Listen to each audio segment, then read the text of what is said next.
Hello, people in the chat. Hello, Nipa, and hello, Domenico Lafauci.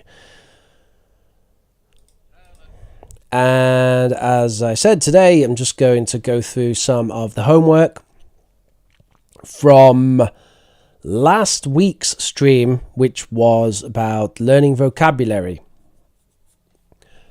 So, this was the homework. My head's in the way a bit. The homework was to use my vocabulary learning method, learn 3 to 5 new phrases, take a photo of your notes, and reflect on the method. Sending me that to professorrich@gmail.com. And here is the method.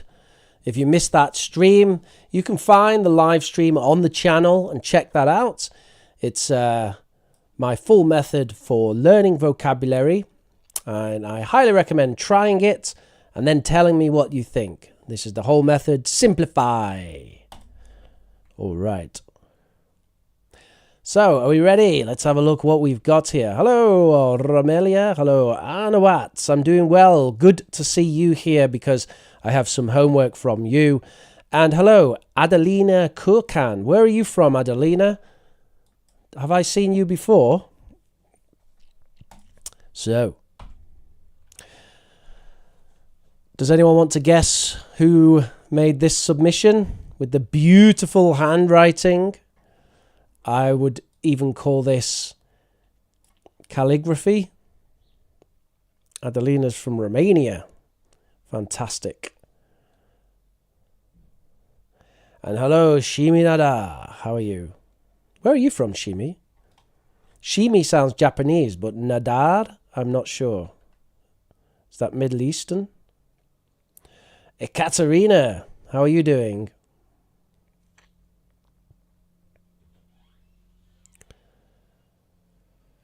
So, this homework was submitted by the one and only Pavia.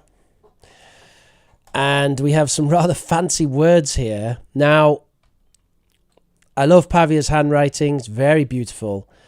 And we can see that Pavia is focusing on learning individual words, which is not what I recommend in my method, but okay, that's what Pavia wants to do, and she is very much in charge of her learning.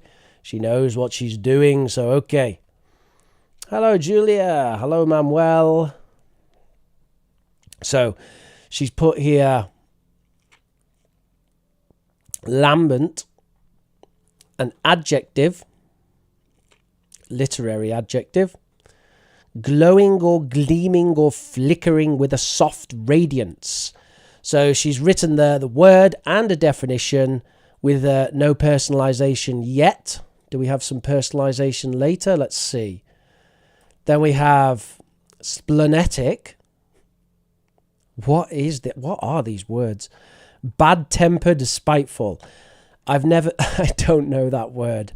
Is that from Jane Austen or something? I think Pavia has the too good vocabulary. It's too good. All right. And then we've got Kolishani. Kolishangi. Kolishangi? What is Kolishangi?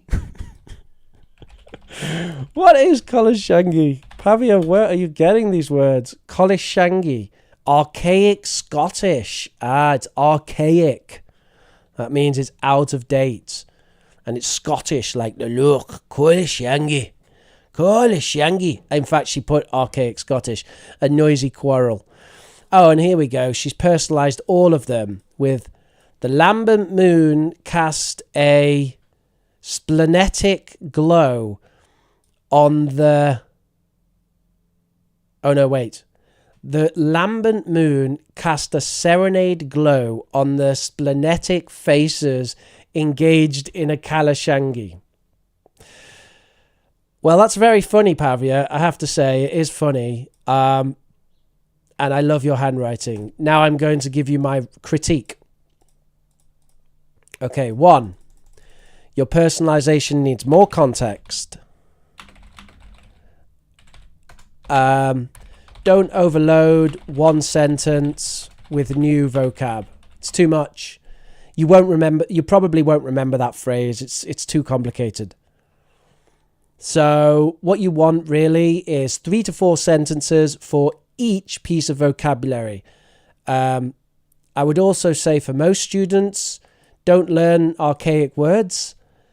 Pavia is the exception because Pavia is studying English as a literary form, and therefore Pavia is going to be a writer or something probably, so she's going to learn all of these things fine. But for most students, don't learn archaic vocabulary, and also learn phrases, not individual words. So because I don't know any of these words, I can't give you any phrase. I honestly don't know any of these words. So I can't actually give you a phrase for them. So there you go. But fantastic job there, Pavia, and very entertaining as always. Hello, English for today. How are you doing? And Plavi, hello. And Ashley Chen, hello. Yes, it's beautiful handwriting. It's Pavia. Okay, we're moving on now. So I love this. Do we have this? This was Amali. I don't know what that person's YouTube name is. Amali. So sorry about that. But here's her homework, which is fantastic. Well, we have intrigued, and we've got the verb intrigue, intrigued in the past tense, intrigued.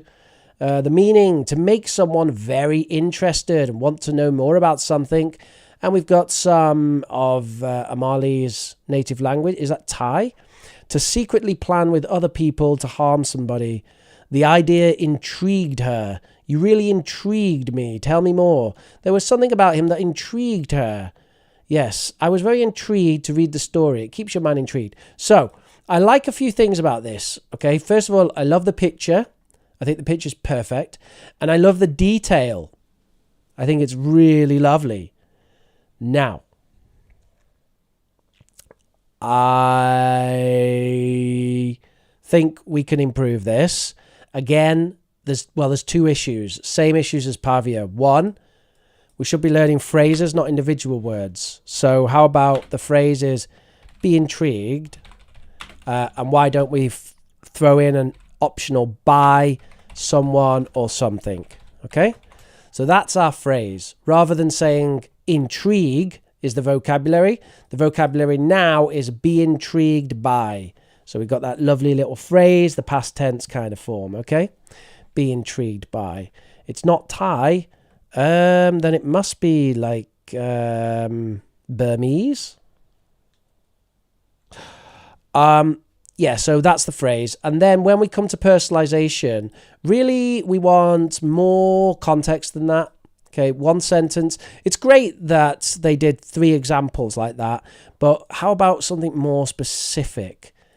Like when I went to Mexico 6 years ago, one of the things that I was really intrigued by was the stunning beauty of the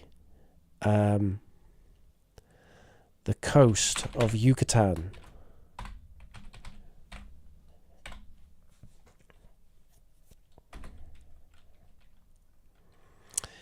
So, okay, a bit more. It would be better if we had more sentences, but okay, I've done one, and I've got specific context.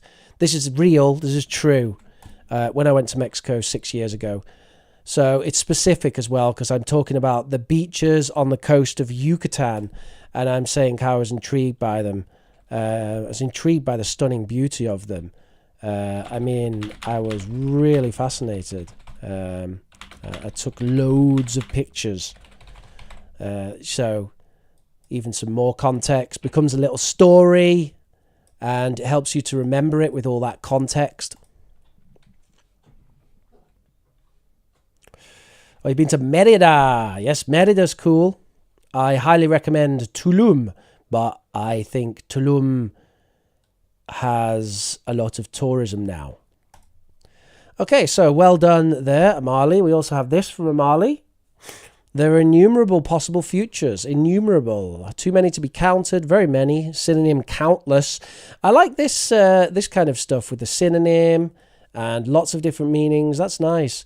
Especially if these are Amali's own words. If they're from the dictionary copied, it's not as good.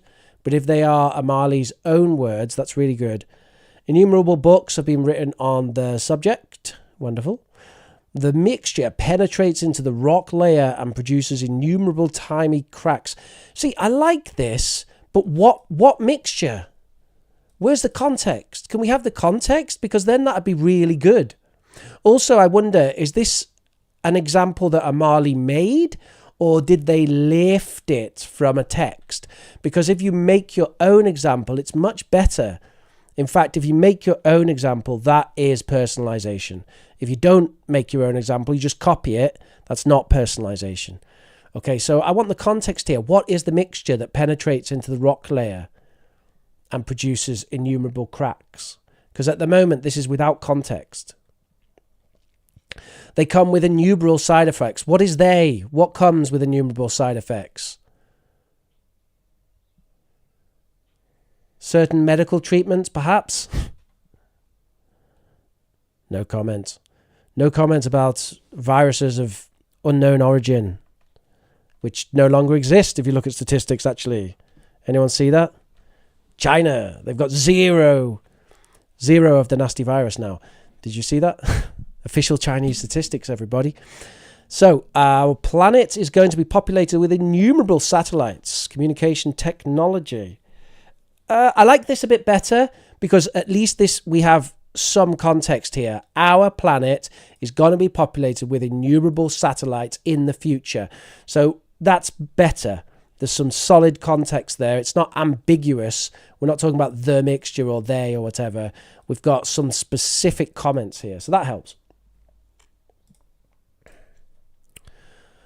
Okay, again, same criticism as before. More personalization, please, and learn phrases better than individual words. So a good phrase for this would be... Let me have a look at the examples. I think with innumerable, you can argue that you can learn it as a word. But even the example that Amali started with is quite good. So they're innumerable things. That's all you need. That's a phrase, isn't it? There are innumerable ways we can deal with this. There are innumerable problems we have to solve. There are innumerable ways to learn English. There are innumerable ways to grow a channel on YouTube. And I don't know any of them. Okay, moving on. All right, last one from Amali. We've got gargantuan, which, as Amali has put here, is, in fact, a synonym of enormous. Enormous. Gargantuan. Extremely large. A gargantuan meal. Or I have a gargantuan appetite. I do have a gargantuan appetite right now. I can feel it. I'm starving. I want to eat. I haven't eaten all day because I'm intermittent fasting, because I'm crazy. But yes, gargantuan. This is a gargantuan opportunity. That's a gargantuan competitive advantage. This is an absolutely gargantuan volcano. A gargantuan task. Okay, these are great. Again, I would argue that they need more context, would be better. But this one, gargantuan task, that's actually a strong collocation. So there is some argument here to say, well, why don't we actually learn gargantuan task, right? And have that as the vocabulary. You might say to me, Rich, why do you want to be so specific? Do we need to be so specific to say gargantuan task?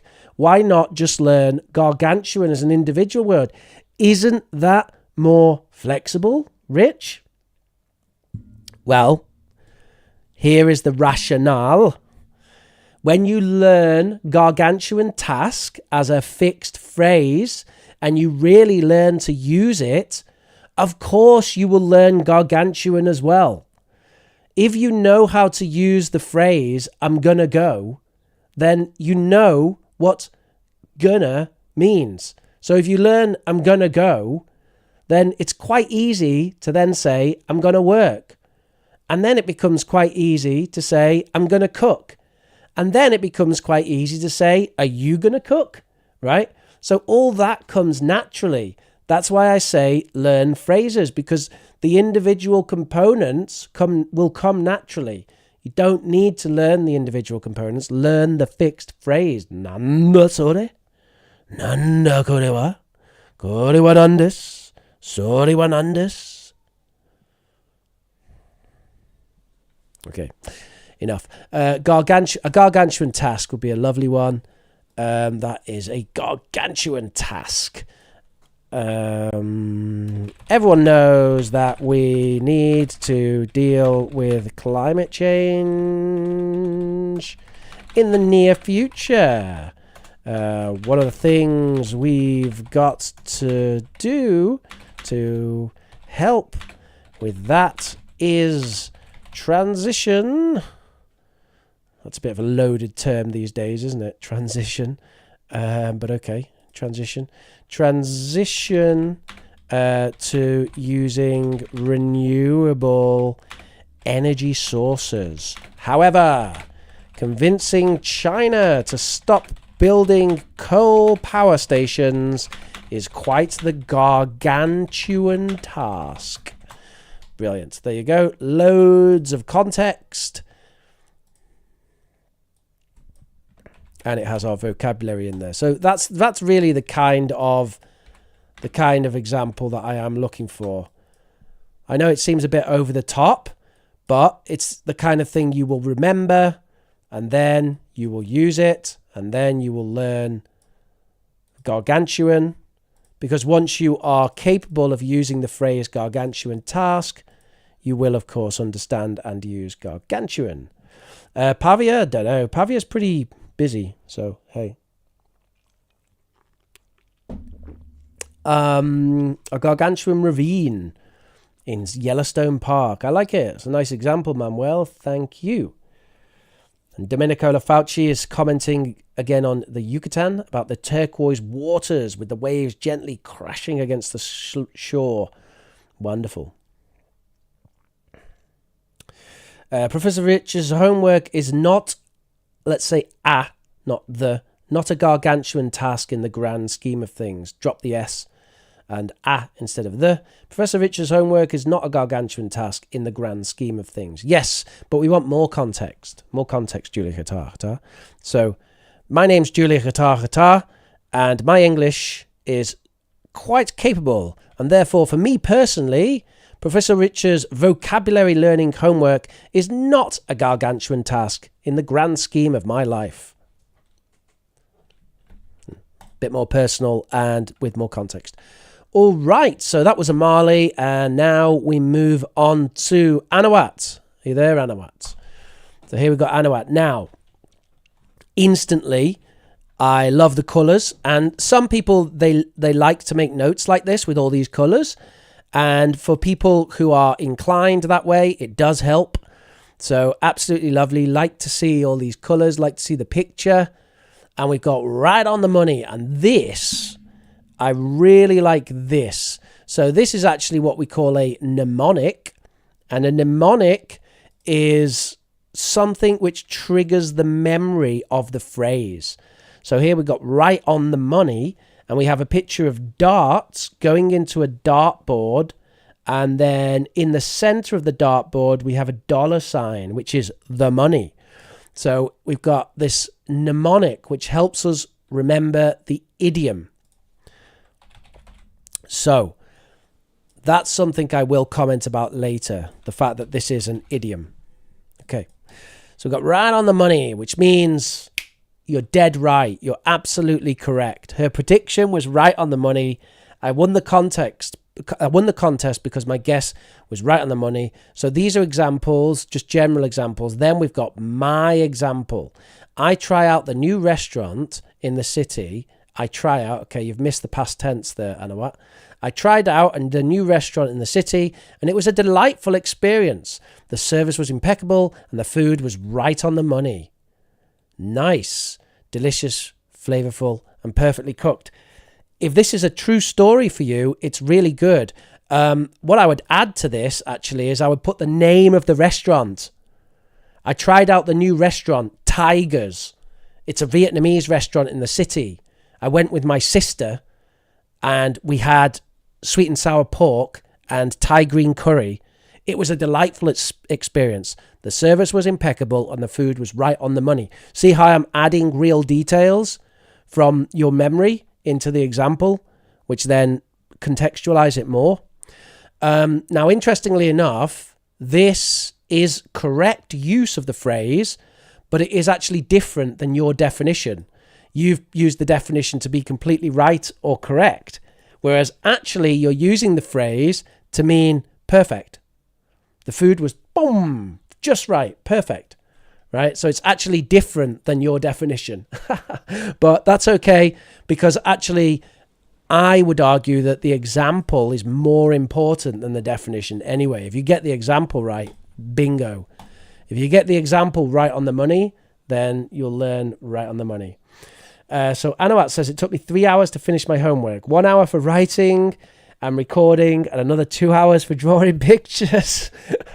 Well, you know, the test is going to be, Anawat, do you actually now use these phrases? And I am going to comment something negative about the phrases you've chosen, but I'm going to do that after we've looked at all of them. So the next one, we got pave the way for, which is to make it possible or easier for something to have someone to follow. The proposals will pave the way for a speedy resolution to the problem. The discovery paves the way for the development of effective new treatments. And then here's the example. John's working hard these days. He's got limited time to rest and hang out with his friends, or his friend, actually. Yeah, could be singular, couldn't it? Additionally, he spends time with the English language, hoping that it will pave the way for his career advancement. Wow. I love it. Is it real? Do you have a friend called John? Maybe it would be better to just say I, and then it's your own thing. I'm hoping that all the time I invest into English will pave the way for my career advancement. Great. That's a really good example. I like it a lot. These pictures are brilliant, by the way. I don't know why they took you 2 hours, though. Was it just thinking about it? Took a long time, maybe? But I love your pictures. I think they're really good. Okay, moving on. Got down to the wire. Until the last moment that it's possible to do something. I think the election will go right down to the wire. Yes, negotiations. I love the fact that you've got these like two examples, which I think you've got from dictionary or from sources, and then you do your own example, meaning that you kind of do your best to understand the meaning of the phrase, and then you personalize it, which is great. Because obviously a big mistake people can make is that they try to personalize a phrase that they don't really understand properly. Nipa Begum says, I love to use the colour pens and highlighters when I make my notes. Why didn't you send me any photographs, Nipa? Detention. Right. Despite receiving homework from Teacher Rich, I spent the entire week just hanging around. I'm feeling a bit nervous as the final deadline approaches. Now it's down to the wire, and I hope to make the best of it by giving it my full effort and completing the homework on time. Yeah, so it's down to the wire. Because I've wasted so much time, it's going to be down to the wire whether I hand in my homework or not. So I send you email, please check. Nope. Has it gone into my spam? Let me have a look. Dun, dun, dun, dun, dun.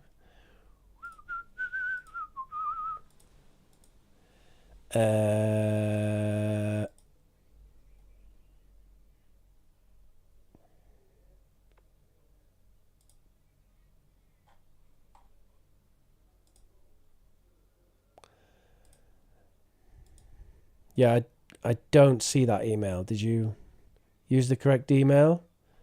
Someone tried to log into your account, blah, blah, blah.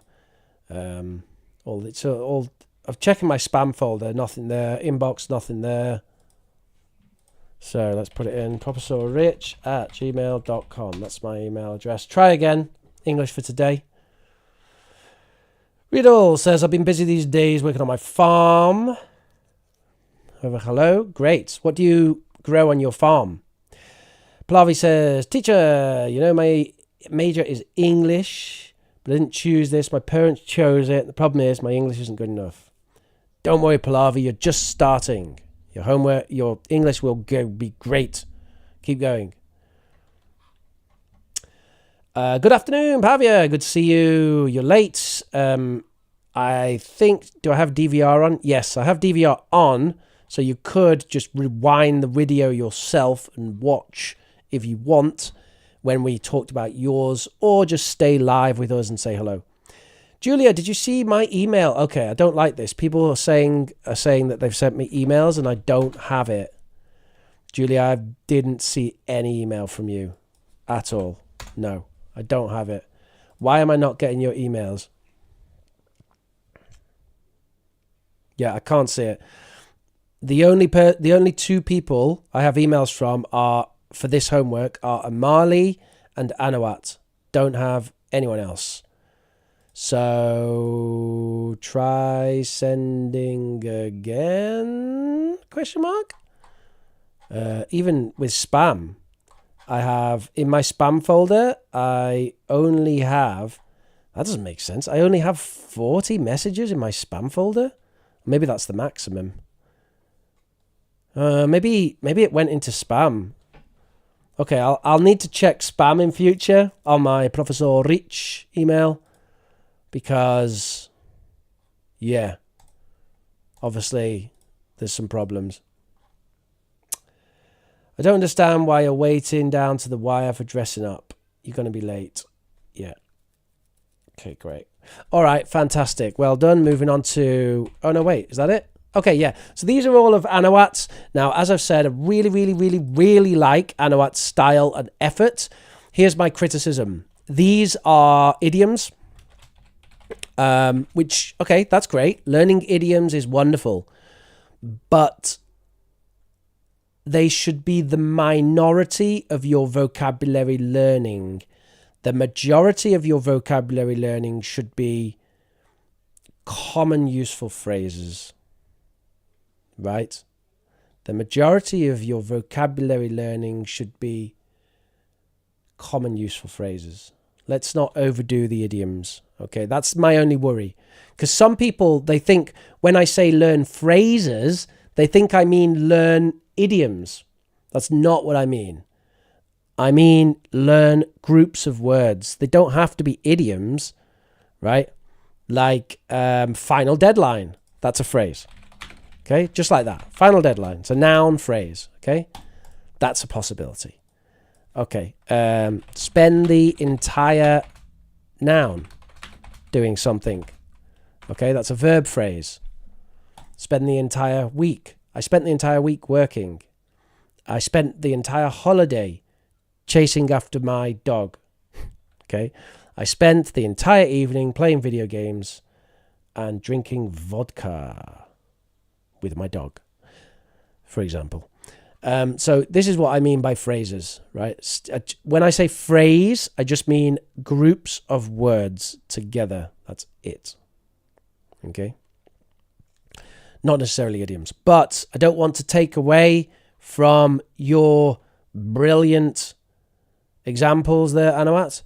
Actually, they are quite common. I have to say, pave the way for is super common in newspapers and media. I always talk about pave the way for. Right on the money, that's pretty idiomatic, not so common. But pave the way for, really common. And down to the wire, again, not so common. So this middle one is pretty common, I think. It's used a lot, actually. But it's still very idiomatic. And I think it's worthwhile. Yeah, okay, learn idioms. They're great. They're fun. They're interesting. And people laugh when you use them. So it's a good way to make friends is to use idioms because you go, ha ha, the elephant's in the room, right? And they go, oh yeah, the elephant's in the room. But the majority of your vocabulary learning should not be idioms, but instead useful phrases. Okay. Anyway, I'm just being critical. I've been critical for everyone. And actually, I love the work you've done. Everyone had a lot of strengths. Obviously, Pavia, beautiful handwriting, and really, really insanely specific vocabulary that I don't know. I've never heard of these words, Pavia. These are all new words for me. So, okay, you win Linguist Award. And Amali, absolutely love the picture there and really love the examples and detail, and the phonemics is great as well. And then, I have to admit that, Anawat, yours are my favorite. The pictures are just fantastic. And your examples, see, this is what I really wanted. And you're the only person who did the examples correctly, in my opinion, is this way. Detailed example for one specific piece of vocabulary with lots of context. So well done, Anawat. You've got it. What I would like to know, Anawat, is when you apply this, I would like feedback, because the only way I can really know how to improve this method, or if it needs to change, or what the advantages and disadvantages of this method are, is when students come back to me and say, Rich, this worked, this doesn't work, I didn't learn anything, I don't use the vocabulary, this is a waste of time, or whatever. So I would be really interested to hear, like, after a few months of doing this, what's your experience with it? That would be fascinating. Okay, so great. Oh, Anawat also actually recorded I think this is the pronunciation activity. So we can have a little listen to this. So yes, let's have a listen to Anawat's pronunciation. Maybe not all of it, but some of it. Hello everybody, this is Anawat. In today's homework, I'm gonna tell you 3 English phrases that I use the method simplify that I learned from the last lesson. Are you ready? Well, then enough chit chat. Let's get started.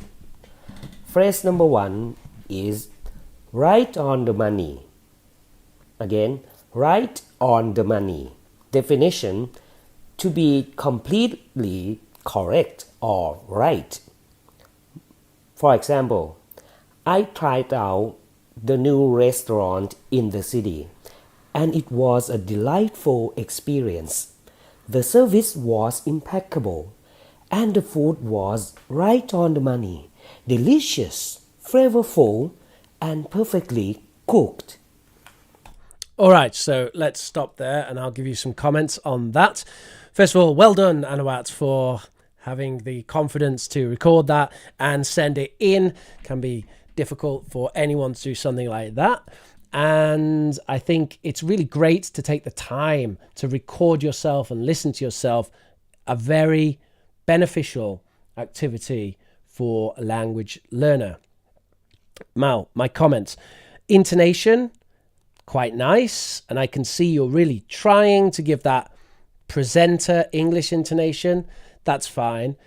My slight concern with pronunciation would be when you get to the example, then you want to try to read in a natural way. Now, reading in a natural way actually is a difficult skill. It's a skill that you have to learn. And native speakers are not good at reading in a natural way. They're good at speaking in a natural way, but they're not good at reading a text in a natural way. It's actually quite difficult. You have to learn, like a politician, to read a script but sound natural. That's difficult to do.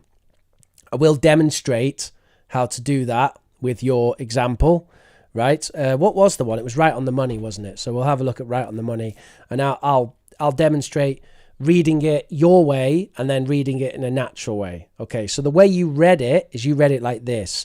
I tried out the new restaurant in the city and it was a delightful experience. The service was impeccable and the food was right on the money. Delicious, flavorful, and perfectly cooked. So that is reading in a kind of presenter or word by word style. When we're practicing spoken pronunciation, we don't want to do that. We want to try to have our pronunciation practice be as natural as possible. Okay? So if that, sometimes it takes time. You have to look at the text and think, how do I say this in a natural way? And just let it process a bit before you start practicing the pronunciation. So I look at it. I tried out a new restaurant in the city and it was a delightful experience. The service was impeccable. And the food was right on the money. It was delicious, flavorful, and perfectly cooked. Even then, I sounded a bit fake. My sentence stress was better, but it sounds a bit too fake for me. And I understand this is very challenging to get language to be as natural as possible, because it's like acting, you know. It's like to get the pronunciation as natural as possible. It's almost like you have to act and go into that state. Let me try once more. Okay, so the other day, I tried out a new restaurant in the city. And I have to tell you, it was delightful, actually. It was a delightful experience. The thing that stood out, actually, was the food. Yeah. The food that they did, I'd say it was right on the money. It was bang on. Just great food. I recommend it. You should try the place. Okay, that's my attempt at being a bit more natural with it.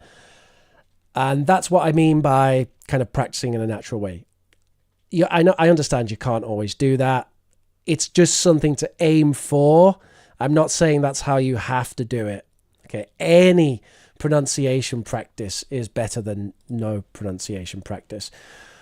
Also, it's really useful to use Youglish and try to find phrases where you can do shadowing and stuff like that. So any comments about this that we've looked at today? Anyone? I notice we've just shot up to 30 concurrent viewers from nowhere. Hello, new viewers. How are you doing? New people in chat. Would you like to say hello? And any comments or, in fact, questions? Question time.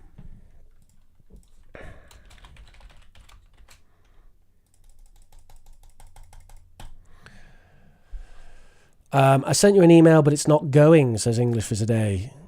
Wait, what's this? Oh, Julia and Ezrat. So someone sent me a picture of a bonsai tree.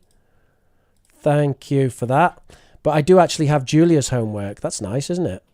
Where did that come from, Julia? Yeah, I got that email. Let's see. Can I just give me a sec? Did you do this just now, Julia? Okay. And what about this recording? Standard recording 1 with no file format. Is this a WAV or an MP3? Jim. Okay, it's MP3. All right. We'll listen to that in a moment. First, let's have a look what we've got. So we've got Jump Through Hoops. We have In the Grand Scheme of Things, and we have Jump the Gun. So again, I'm going to say the same thing I said to Anuat, which is these phrases are a bit too specific for me, but all right. Don't be afraid to learn simple everyday phrases. I guarantee there are lots of simple everyday phrases that you're not using. You might understand it, but you don't use them. So there's loads of stuff to learn. It doesn't have to be super exotic and fancy. But all right, let's have a look. Jump through hoops, used to indicate a difficult or challenging task. Nice. Is this your own definition, Julia? Is this your personal definition? In the grand scheme of things, used to indicate the larger context or perspective, looking at a situation in a broader or more general way. Yes, jump. Actually, in the grand scheme of things, is really cool. I like that phrase. I take it back about that one. That one's actually super common and really good. Jump the gun to act or do something a little bit prematurely. Yeah, I take it back as well on that one. What am I talking about? These are great. Well done, Julia. Good choices. Don't listen to me about selection. You've selected well. Let's not jump the gun on this. Let's not jump the gun. It's not perfect. In the grand scheme of things, Julia, I think you will learn lots of vocabulary. So obviously what we're missing here is personalization. There's no personalized example whatsoever. So that's a 1 out of 10 for Julia Hata Hata. Okay, just kidding. Let's have a listen to the pronunciation that Julia's done here. Let's have a listen.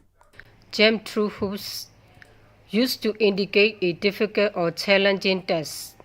Despite a daunting economic reception, our team had to jump through hoops and ramp up their efforts to navigate the way to cement our good reputation in the market. In the grand scheme of things, used to indicate the larger context or perspective, looking at the situation in a broader or more general way. You go the extra mile in every area of the work, and you shouldn't worry to miss the opportunity to be nominated as an employee of the month in the grand scheme of things. Brilliant. Okay, so there's the examples. Fantastic. Comments on your examples. If they are your examples that you made, they're really good. If they're because they're so good that I feel like maybe they are examples that you got from the internet. But if you created those examples, then they're really good. So that's a positive. I would encourage you to write the examples as well as record them, but that's your choice. If you want to if you feel more comfortable just doing the audio, we don't want to make learning English like hard work. It should be kind of fun. So if you prefer to just record it and not write it as an example, that's fine. So that's absolutely brilliant. Excellent work there from Julia. You wrote them. I see. So I'm sorry. Yeah. Teacher Rich should pull his head out of his ass. Okay, so here is the the examples. They're in the email. Thank you, Julia. Yeah, wonderful. Okay. They're really good. So these are your examples, are they?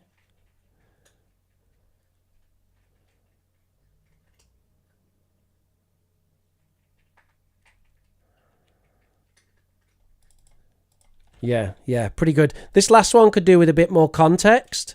You just got 2 sentences there, and it's kind of like I just feel like there could be a bit more because it's still a very general situation. So my question for this third one is this a real situation in your life? If so, can we add some details? And if it's invented, then can we add something to help you remember it, right? So what's happening right now? We've got a cost of living crisis. Rumor has it that our pay rise is just on the horizon.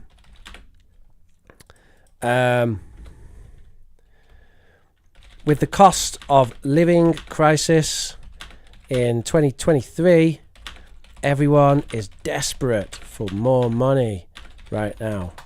Having said that, let's not jump the gun before the official announcement. Okay, so just adding a little bit of context in the middle to help us to solidify this as a specific thing.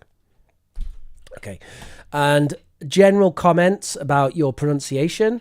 I'm not going to go into detail right now, but something for you to focus on with your pronunciation is the correct vowel sounds.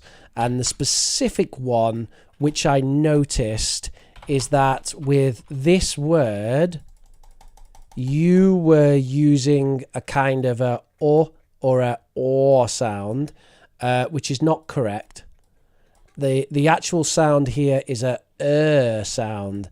And I know that seems weird, because why do we have this word and the sound is Well, welcome to English. So yeah, it's so work, not walk. Work. And that's the same for bird, third, first, world, word, fur, and loads of words. Okay. Yeah. So watch out for this sound, and you know, this sound, which is probably best written like that, right? But it's work. Yeah, so it's almost like we say work. And in fact, English children misspell the word like that. They actually write work, like small children writing English. They write work. Long schwa. That's right, Romelio. It's the long schwa. Right. Okay, back to questions. Thank you, Julia. It's really wonderful. Great to have your submission as well. You should join our conversation club on Saturday. All right, folks, can I help you with any English issues while I finish my coffee and I longingly ruminate about my upcoming lunch, which I'm salivating at the mouth right now at the thought of those juicy pork chops.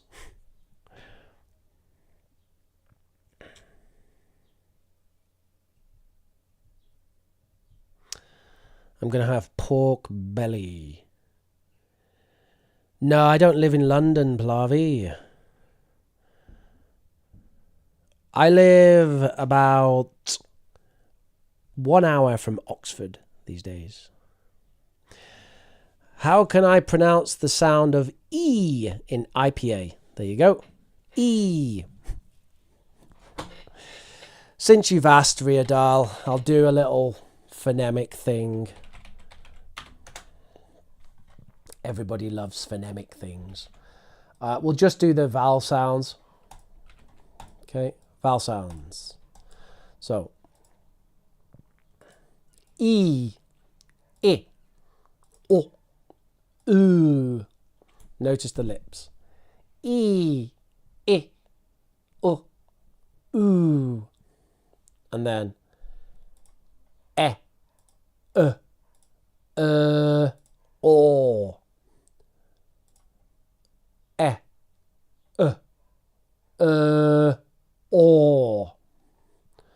And then finally, ah, ah, ah, ah, ah, ah, ah, ah. And if you want the associated words with those, then going from left to right from the top, and we got feet, we got fit, we got book, and we got boot. That's going from left to right on the top row.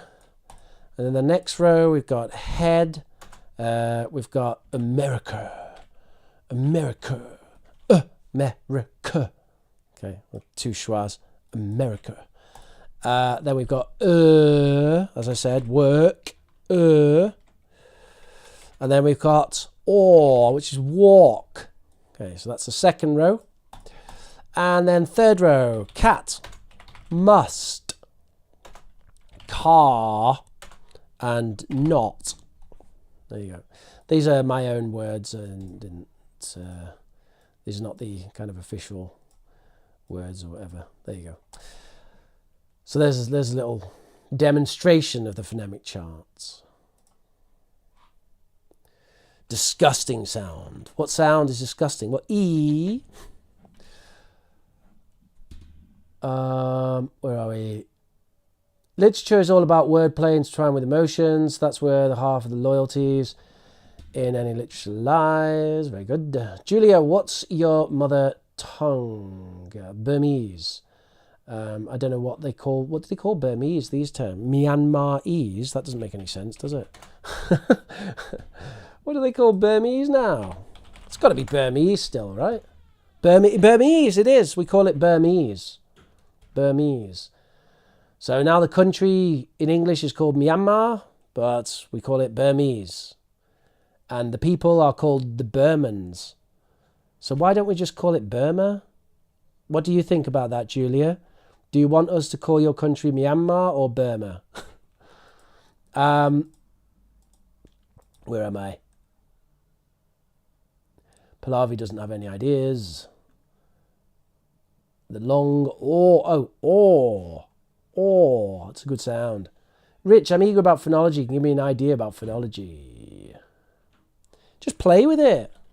There used to be a really good app called Macmillan Sounds, but for some reason, it's gone. Macmillan decided not to support it anymore because they're evil people.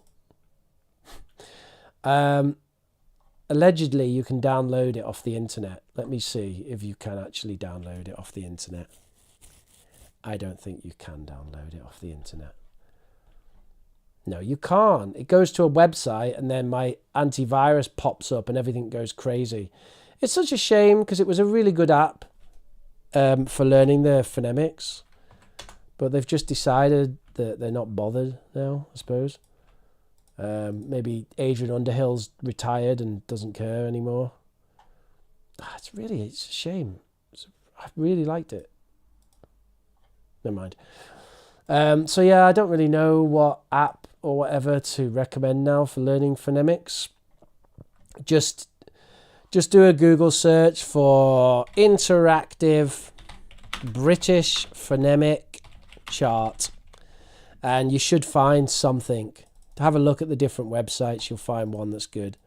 You do a Google search for that. Please answer Pavia. Can you talk about the impact of Vikings, Norman and Anglo-Saxons in English language? Yeah, of course. There's loads, isn't there? I did the class on this for Oxford Online English ages ago. This one. Yeah. So, yeah, you got the Celts, first of all. And or the Britons, the British Celts are called Britons, and one of the kind of common words that's still around from that is bin. You know how the Americans say garbage can or trash can? Well, in British English we say it's the bin, the rubbish bin. And bin actually comes from the ancient Celtic for a trading basket. So there's not too much going on there, but a little bit from a long time ago. And there you have it. Used to be a training basket. Now it's a container for rubbish. And then after them, we've got these guys, the Romans. And the Romans obviously had a big influence on our language. We've got words like dictator, triumph, and ovation. And the original words, a dictator in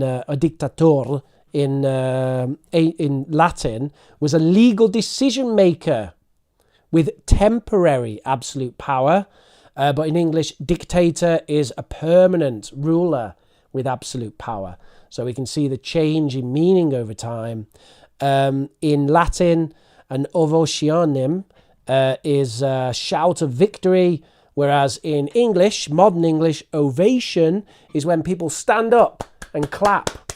Okay, so you can also see how there's a lot of influence, but the meanings change over time. Moving on, as the modern meanings.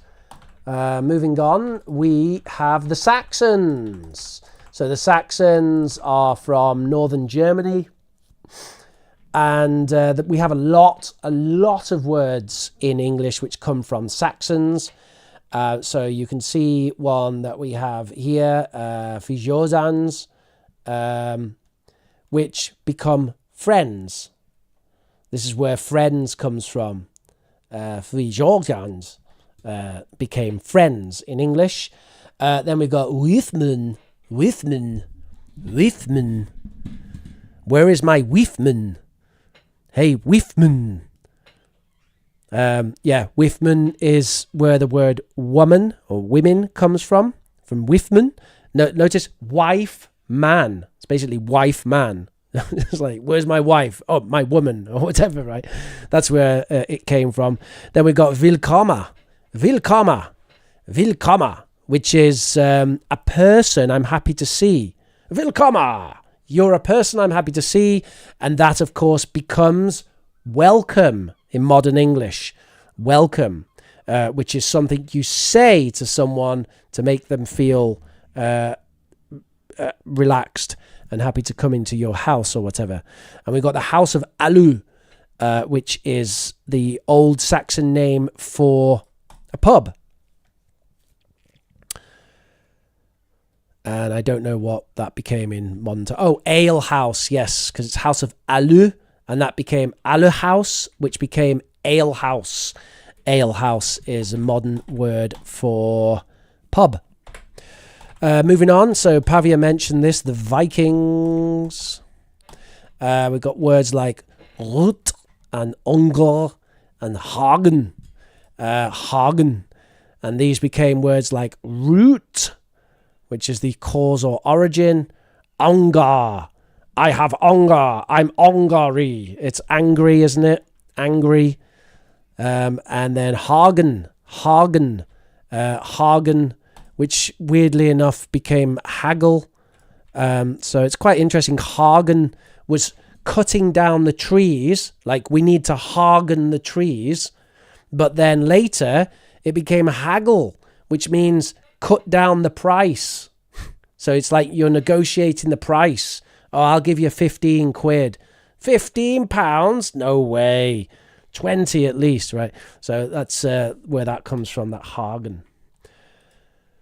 So that's a bit of stuff on the history of that.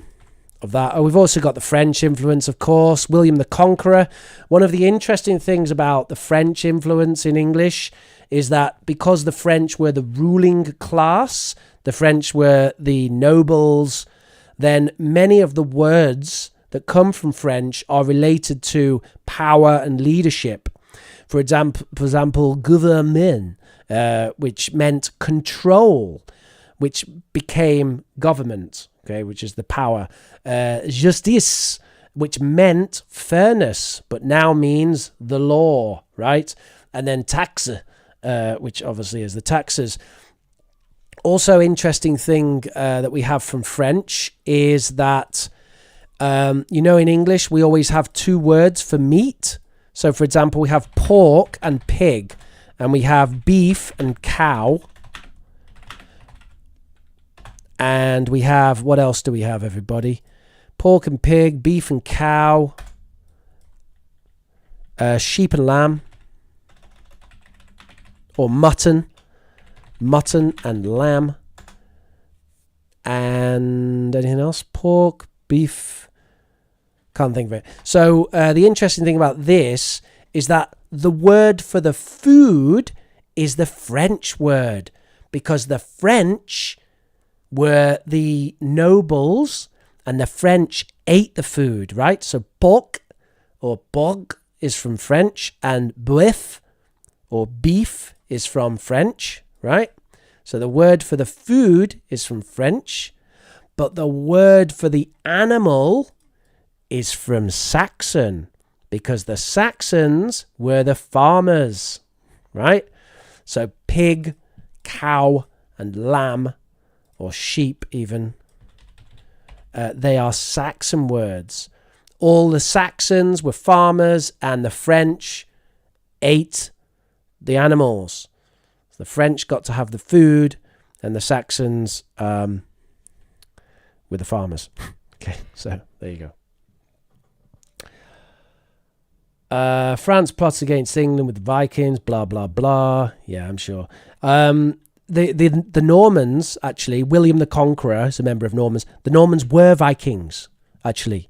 They came from Denmark originally, and they invaded France, and they became French nobles called Norman, and then they invaded England and did the same thing.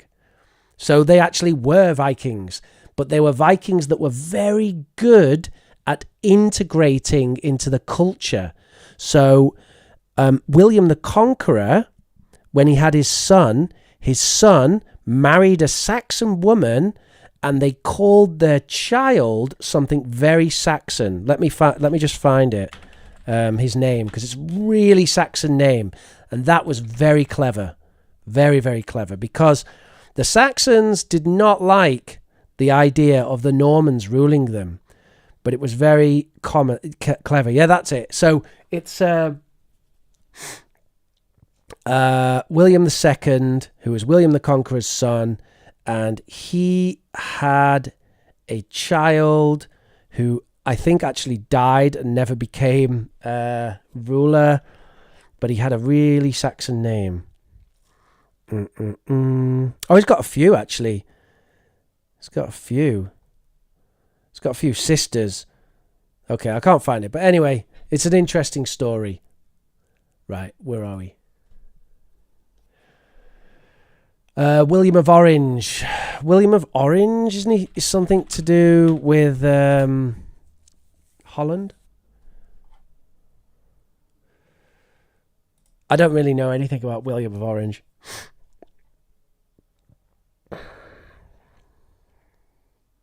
I don't know a lot about like the 1600s to the 1800s, to be honest. I know a lot more about sort of pre-Enlightenment history, even pre-Renaissance. Thanks, Rich. You provided a deeper insight into the plethora of knowledge of English history. English history is great. If you can take an interest in history, it will help you to learn the language for sure. But you don't have to. Neva Begum, the diet I'm following requires me to eat at least 5 times a day. Wow, I'm doing the opposite, Domenico. I'm fasting. I'm doing intermittent fasting. Ashley Chen says, that's quite perplexing. And Pallavi says, do you love English literature so much? Yeah, of course. I think it's great if you can get into the habit of reading. Really fun. Yeah. Here's some authors. You want some classic English authors? Let's go. Arthur Conan Doyle. Got to read some Arthur Conan Doyle. Sherlock Holmes. Graham Greene. Can't remember if his name is spelt with a E at the end or not. But whatever. Graham Greene, fantastic. Agatha Christie. You tell that I kind of like murder mysteries. Go for some Agatha Christie. Can't go wrong with Agatha Christie.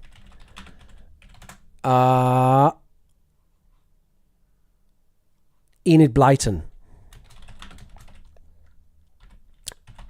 These are kind of books for teenagers, but wonderful books. You want something a bit easier?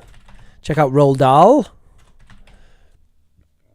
I can't remember how you spell Roald Dahl's name. It's something like that. It's such a weird name, Roald Dahl. I think it's Indian influence, maybe. I don't know. Anyway, fantastic. These are books for kids, but for language learners, it's fantastic. So you can try that. If you like fantasy comedy and your English is very advanced, you can check out a guy called Terry Pratchett. It's a modern fantasy author, comedy fantasy. And if we go a bit American, then I have to say Ernest Hemingway. Love Hemingway. I'm a big fan of Hemingway. Not gonna really mention the other fella. What's his name? Fitzpatrick or whatever. I'm not a big fan. I can't remember. Whatever his name is, that American fella. Not that interested. But modern, we've got Neil Gaiman. And I highly recommend Good Omens and American Gods. There's some excellent books by Neil Gaiman. And then if you want probably my favorite, that's saying it too much. It's not my favorite. One of my favorite science fiction authors would be, who's dead now, would be Ian M. Banks. Highly recommend that. And of course, if you're going to talk about science fiction authors, then you have to mention Arthur C. Clarke. And okay, we could go on all day, couldn't we? Isaac Asimov, obviously. You need to read Isaac Asimov. These are all science fiction. I don't know if I'm spelling these people's names correctly. I have no idea. Just have to deal with that. All right, so there's like a million recommendations for authors for you. I think I'm going to go now. Theodore Dressier, William Shakespeare. I don't recommend William Shakespeare. William Shakespeare is fun to play with, but I don't recommend it as an English studying aid, okay? Don't recommend it. It's fun to talk about, and his stories are interesting, but Oliver Twist, I'm not a big fan, honestly. Yes, okay, Rich can't spell. Let's just get over it. It says, to write good, you ought to read good. Yeah, actually, Vladimir, it should be to write well, you have to read well. Don't say that, he's my favourite. Who's your favourite? Shakespeare? Yeah, but the thing is, Pavia, you're not reading Shakespeare to learn English. You're reading Shakespeare because you're studying literature. It's a different thing. For a lot of people in the chat, William Shakespeare is not going to help them learn English, but it will help you study literature, of course. Read all, please read my long message. Okay, blah, blah, blah, blah. Rich, could you teach me about the geography of the UK? I know the UK, Great Britain, British Isles often get confused. Everyone gets confused. Do you know why everyone gets confused? Because it's really confusing. That's why. It's super confusing. But okay, let me explain it. And then I'm going. Okay, I'm hungry. All right, so first of all, the British Isles are the actual islands, the physical islands. That means the British Isles are everything. The British Isles even includes Ireland, which is not part of the country at all, but this is the British Isles, okay? Then we move on to the United Kingdom. Now, the United Kingdom is a little bit different because the United Kingdom is a political entity, and it is the United Kingdom of Scotland, England, and Wales, not Northern Ireland. Northern Ireland is not part of the United Kingdom, which is why we often say on our passport, we call it the United Kingdom of blah, blah, blah, blah, blah, and Northern Ireland. Oh, yeah, that's it. The United Kingdom of Great Britain and Northern Ireland. So you can see that gets kind of complicated because we're not including Northern Ireland, but Northern Ireland is part of that political entity, but we have to say Northern Ireland separately. They are governed by Westminster, so they're governed by the same government, but they're not part officially of the United Kingdom. Bit weird. You also have things called the overseas territories of the United Kingdom, which includes Gibraltar, the Falklands, and some other places. That's another issue altogether. Let's not talk about that. We can break up the United Kingdom into some other components. So let's have a look here. Why have I suddenly forgot how to use everything?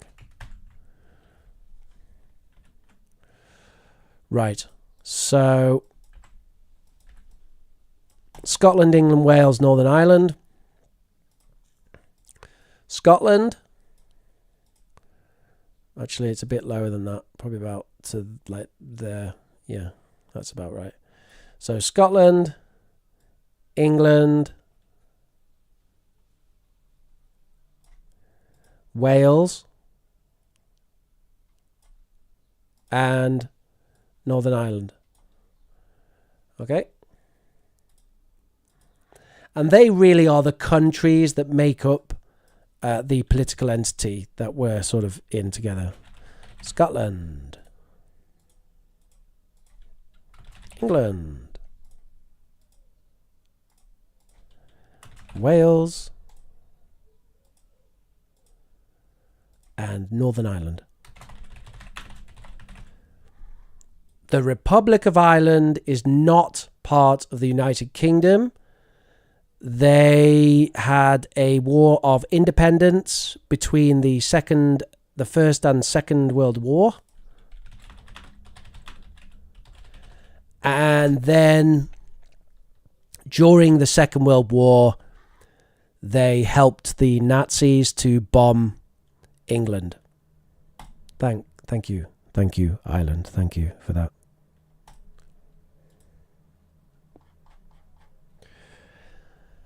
What's the difference between Britain and Great Britain? Yeah, there is a difference. One moment. This is definitely not me just Googling it, I promise.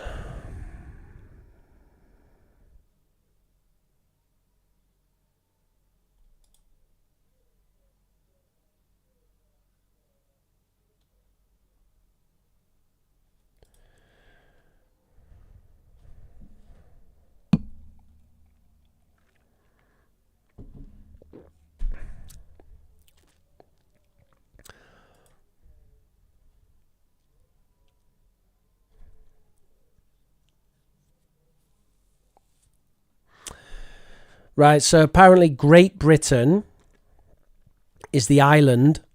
The island. Which island is that? This island.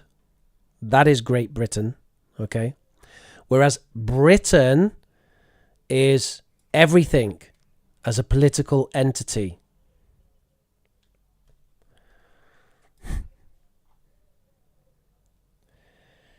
Teachers don't search answers from Google. No, never. That never happens. I never do that, especially on stream. Never.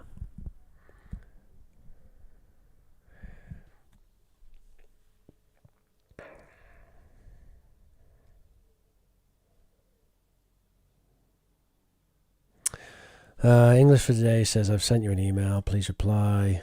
Okay. Oh, yeah. Okay, sure. Yeah. Okay, reply sent. All right, everybody, thank you very much for tuning in today. It's been my pleasure to entertain you.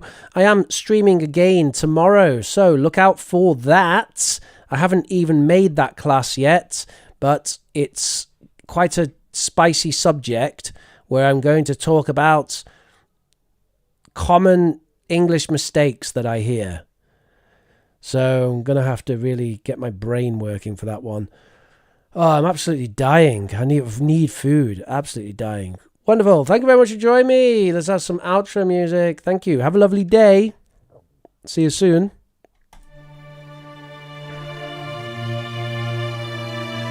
That seems inappropriate music for outro.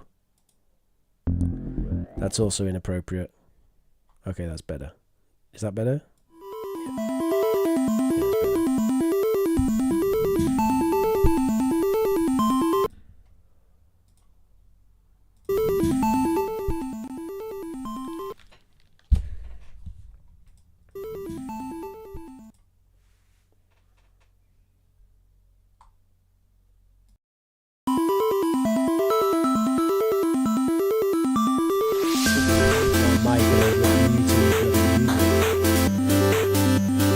Thank you, everybody. See you next time.